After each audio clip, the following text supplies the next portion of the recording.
everybody. I am just going to do a really quick video this morning showing just a couple of stencil techniques and how to load paint and offload paint when working on a project. Now, this is a wood item. I'm going to start off here first, and I'm going to load paint onto my brush.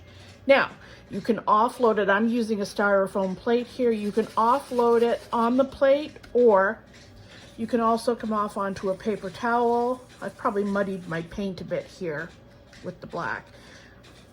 But coming onto a paper towel, and you're going to remove most of the paint on your brush. I like to call it like a dry brush effect. You can always add more paint, but it's harder to fix your project if you've got too much paint on the piece. So I've taped my stencil up here. I usually tape at the top so that if I want to see the progress of my project, I call this an easel effect, you can lift your stencil up still. I also like to work my hand around the project, holding the stencil down just to give it a little bit more of a secure hold and to push it down closer to the piece I'm painting on. A couple of ways you can actually apply the paint. I'm using a stencil brush today. You could use a makeup sponge if you wanted to, if you didn't have a brush, but you can tap to apply the paint. Or what I like to do quite often is a bit of a swirling effect. Now you could probably see there that my paint application is not heavy. I like a much lighter effect. It gives you a better quality when you're done. Now this paint I have, some of my paint's getting a little old. It's a little thick. Now I'll try lifting this. I'm not sure if you'll be able to see it very well yet, but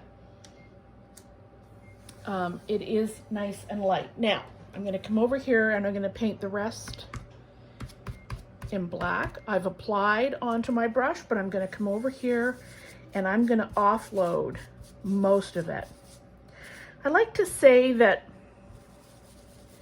you're ready to paint when you think the natural inclination would be to load your brush.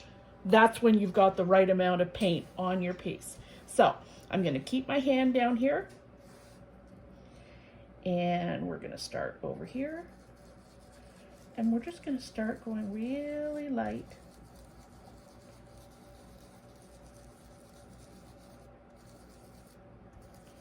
Like I say, if you like a darker coverage, you can always come back and deepen up, but I personally prefer the look of going with just a really, really light, as I like to call it, airbrush type effect.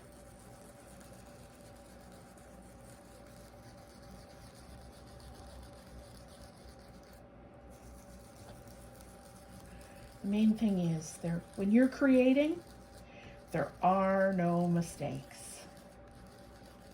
Oh, I almost sounded like a Bob Ross kind of thing. Just happy mistakes.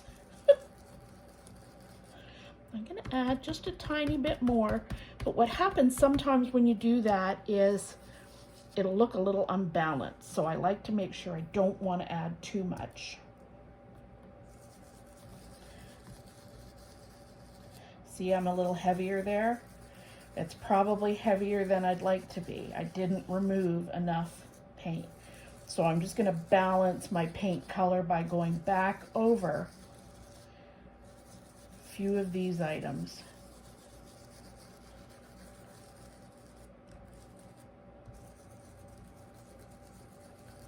Okay, let's see what we have. So you can see here, this is where I kind of reloaded. It's a tiny bit heavy, but I don't think anybody's really going to notice. And if I wanted to, I could come back and distress that a tiny bit just so that it doesn't look too heavy. But all in all, I'm happy with the quality of that. Thanks, everybody.